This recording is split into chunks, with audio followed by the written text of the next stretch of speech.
स्कंद 6वा अध्याय 14वा. रुद्रासुराचे पूर्वजन्म चरित्र.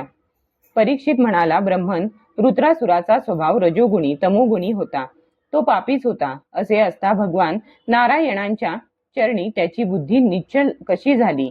शुद्ध सत्वमय देव आणि पवित्र हृदय ऋषी यांची सुद्धा भगवंतांच्या चरणी भक्ती क्वचितच उत्पन्न झालेली दिसते.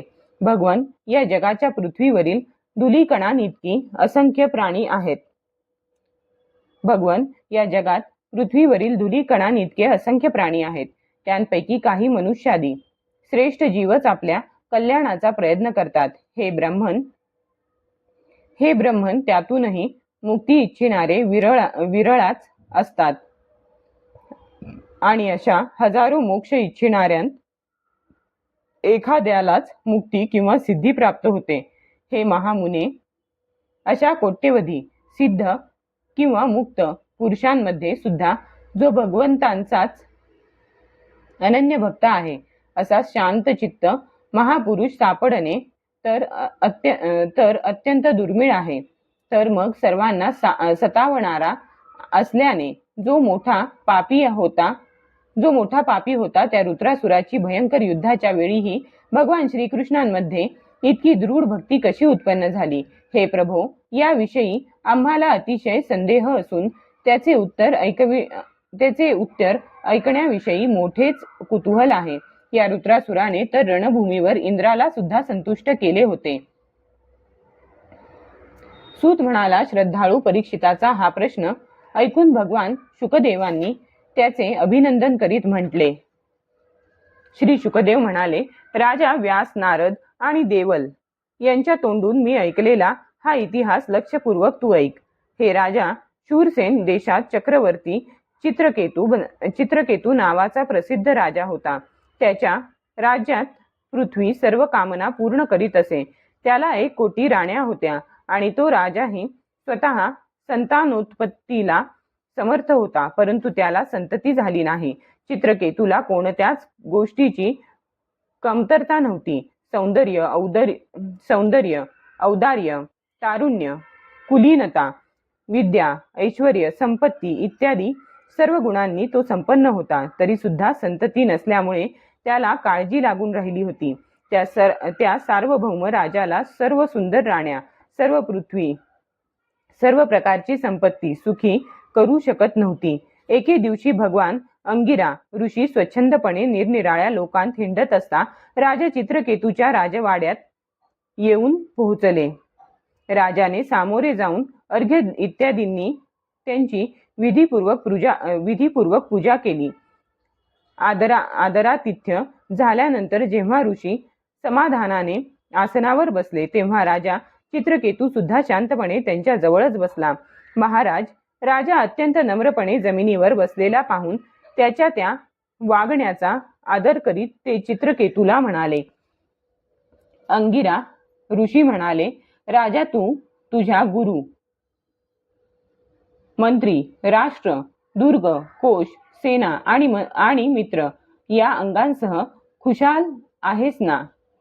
जसा जीव महत्त्वादी 7 आवरणांमुळे सुरक्षित असतो, त्याचप्रमाणे राजा सुद्धा या 7 अंगांमुळे सुरक्षित असतो. नरेंद्रा, ज्याप्रमाणे अंगे अनुकूल असल्यावरच राजा राज्यसुख उपभोगू शकतो, त्याचप्रमाणे प्रजा सुद्धा आपल्या संरक्षणाचा भार राजावर सोपवून सुखाचा लाभ घेते.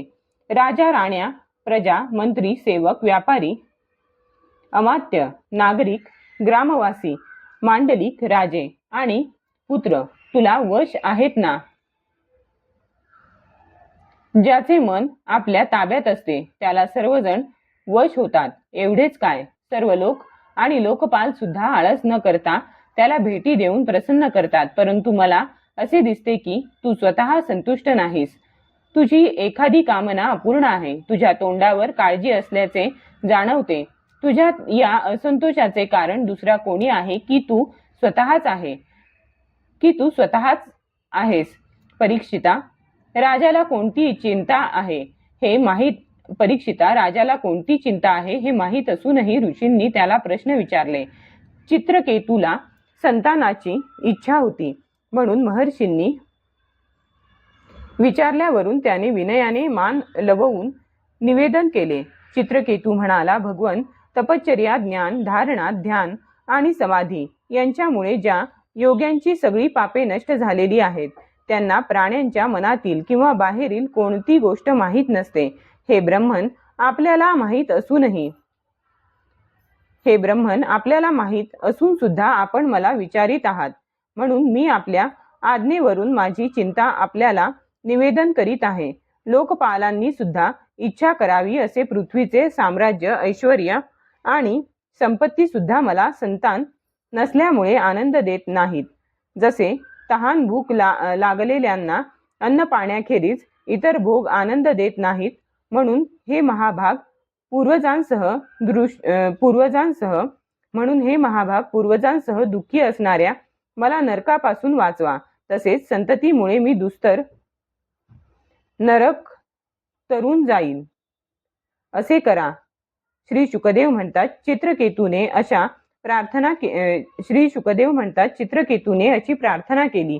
तेव्हा सर्वसमर्थ अशा कृपाळू ब्रह्मपुत्र अंगिरांनी त्वष्टा देवता असलेला चरू शिजवून त्याने त्वष्टा देवतेला उद्देशून हवन केले. परीक्षिता, राजा चित्रकेतूच्या राण्यांमध्ये सर्वात ज्येष्ठ आणि सद्गुण संपन्न महाराणी कृतद्युती होती. महर्षी अंगिरांनी तिला यज्ञाचा प्रसाद दिला आणि राजा चित्रकेतूला ते म्हणाले, राजन, तुला एक पुत्र होईल. तो तुला आनंद आणि शोक दोन्हीही देईल. असे म्हणून अंगिरा ऋषी निघून गेले. जसे कृतिकेने आपल्या गर्भामध्ये अग्निकुमाराला धारण केले, तसेच तो प्रसाद खाल्ल्यानंतर महाराणी कृतद्युतीने चित्रकेतूपासून गर्भधारण केला. राजन, शूरसेन देशाचा राजा चित्रकेतूच्या तेजामुळे कृतद्युतीचा गर्भ शुक्ल पक्षातील चंद्राप्रमाणे दिवसेंदिवस क्रमाक्रमाने वाढू लागला. त्यानंतर योग्य वेळी एका पुत्राचा जन्म झाला. त्याच्या जन्माची वार्ता ऐकून शूरसेन देशातील प्रजा अतिशय आनंदित झाली. आनंदित झालेल्या राजाने स्नान करून पवित्र होऊन वस्त्रालंकार धारण केले. नंतर ब्रह्मांडांकडून स्वस्ती वाचन करून घेऊन आणि आशीर्वाद घेऊन पुत्राचा जातकर्म संस्कार केला. त्याने त्या ब्राह्मणांना सोने, चांदी, वस्त्र, अलंकार, गावे, घोडे, हत्ती आणि 60 कोटी गायी दान केल्या. जसे मेघ सर्व जीवांचे मनोरथ पूर्ण करतात, त्याचप्रमाणे उदार राजाने पुत्राच्या धन, यश आणि आयुष्याच्या वृद्धीसाठी इतर लोकांनाही त्यांनी मागितल्या त्या वस्तू दिल्या.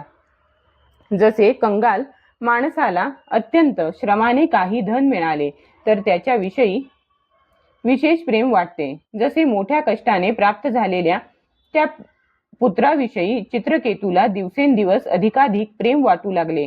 माता कृतद्युतीला सुद्धा आपल्या पुत्राविषयी मोहामुळे अत्यंत स्नेह वाटत होता, परंतु तिच्या सौतींच्या मनात पुत्रकामनेमुळे अधिकच मत्सर निर्माण झाला. दररोज बाळाचे लाड करणाऱ्या चित्रकेतूचे बाळाची आई कृतद्युतीवर जितके प्रेम होते तितके दुसऱ्या राण्यांवर राहिले नाही. त्या राण्या एक तर संतान नसल्यामुळे दुःखी होत्या, शिवाय राजा चित्रकेतूने त्यांची उपेक्षा केली, म्हणून त्या व्यथेने स्वतःचा धिक्कार करीत त्या मत्सराने मनातल्या मनात जळू लागल्या. त्या आपापसात म्हणू लागल्या, पुत्रहीन पापी स्त्रीचा धिक्कार असो. पुत्र असणाऱ्या तिच्या सौती निपुत्रिक स्त्रीचा दासीसारखा तिरस्कार करतात. एवढेच काय, स्वतः पती सुद्धा तिचा पत्नी म्हणून मान राखीत नाही. आपल्या स्वामीची सेवा करून नेहमी सन्मान मिळविणाऱ्या दासींना काय दुःख आहे, परंतु आम्ही अभागिनी त्यांच्यापेक्षाही हलक्या प्रतीच्या होऊ लागलो आहोत. अशा रीतीने आपल्या सौतीला पुत्र झालेला पाहून त्या राण्या जळत होत्या आणि राजा सुद्धा त्यांच्या बाबतीत उदासीन झाला होता, म्हणून त्यांच्या मनात कृतद्युतीबद्दल अत्यंत द्वेष निर्माण झाला. द्वेषामुळे सद्बुद्धी नाहीशी झालेल्या त्यांच्या अंतःकरणात क्रूरता निर्माण झाली. त्यांना पतीचा पुत्रस्नेह सहन झाला नाही, म्हणून त्यांनी चिडून त्या राजकुमाराला विष दिले. सौतींच्या या घोर कृत्याचा कृतद्युतीला काहीच पत्ता नव्हता. बाळ झोपलेला आहे असे वाटून ती महालात नेहमीप्रमाणे वावरत राहिली. बाळ बराच वेळ झोपलेला आहे असे पाहून राणी दाईला म्हणाली, बाई ग, माझ्या लाडक्याला घेऊन ये. झोपी गेलेल्या बालकाजवळ जाऊन दाईने पाहिले तर त्याच्या डोळ्याच्या बाहुल्या उलट्या झाल्या होत्या. प्राण, इंद्रिये आणि जीवात्मा हे त्याच्या शरीराला सोडून गेले होते. हे पाहताच घात झाला म्हणून ती जमिनीवर कोसळली. दाई दोन्ही हातांनी छाती बडवीत किंचाळून मोठमोठ्याने रडू लागली. तिचे रडणे ऐकून महाराणी लगेच मुलाजवळ येऊन पाहते तर तिला मुलगा अकस्मात मरण पावलेला दिसला. तेव्हा अत्यंत शोकामुळे ती मूर्छित होऊन जमिनीवर पडली. तिचे केस विस्कटले आणि शरीरावरील वस्त्रे अस्ताव्यस्त झाली. तेव्हा महाराणीचे रडणे ऐकून अंतःपुरातील सर्व स्त्री पुरुष तेथे येऊन सहानुभूतीने अत्यंत दुःखी होऊन रडू लागले. विष देणाऱ्या राण्या सुद्धा तेथे येऊन रडण्याचे ढोंग करू लागल्या. चित्रकेतूने पुत्राचा अकारणच मृत्यू झाल्याचे ऐकले तेव्हा अत्यंत स्नेहामुळे वाढलेल्या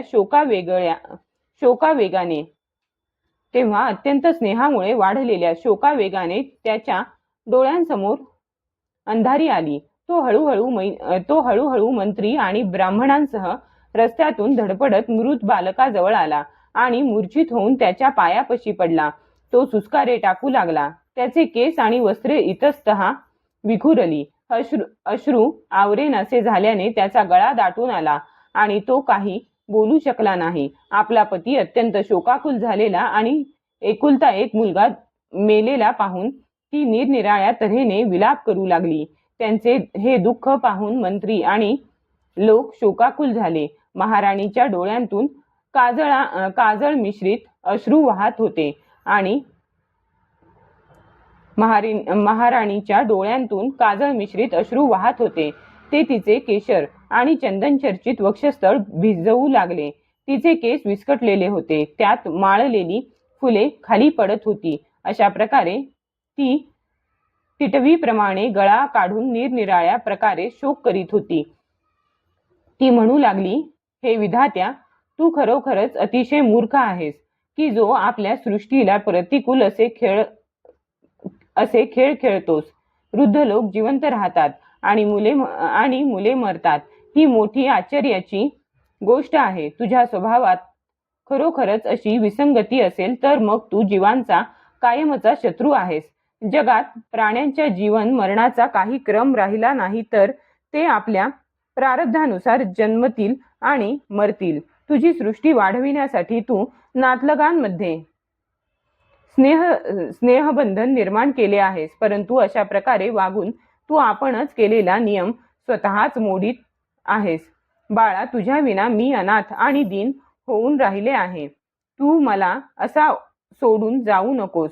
पहा तरी तुझे वडील तुझ्या वियोगाने किती शोकाकुल झाले आहेत. तुझ्यामुळेच संतती नसलेल्यांना तरण्यास कठीण असा नरक आम्ही सहज पार करू. अरे, तू या निर्दय यमाबरोबर दूर जाऊ नकोस. माझ्या लाडक्या राजकुमारा, उठ. तुझे बालमित्र तुला खेळायला बोलवीत आहेत.